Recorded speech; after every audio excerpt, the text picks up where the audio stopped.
Welcome back to my YouTube channel. Today's video is about how to add a new ball of yarn to your work. So I will show you a simple, easy method in which you can do that in a very clean manner.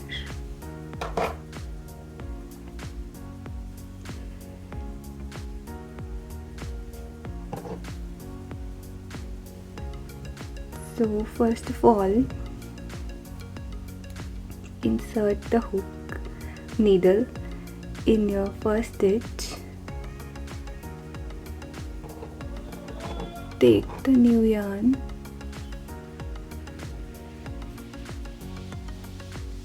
put it like this. This end will be on the back and running end will be in front.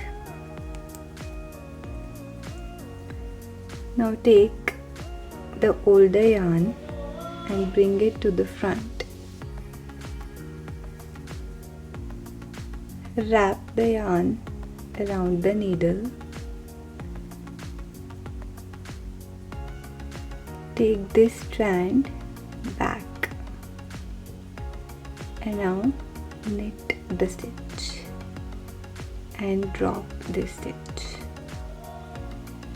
Now knit normally.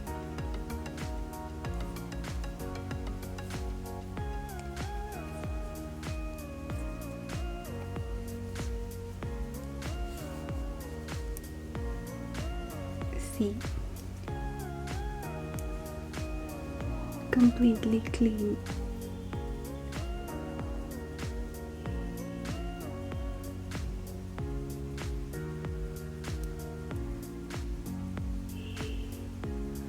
Thanks for watching. Hope it was helpful.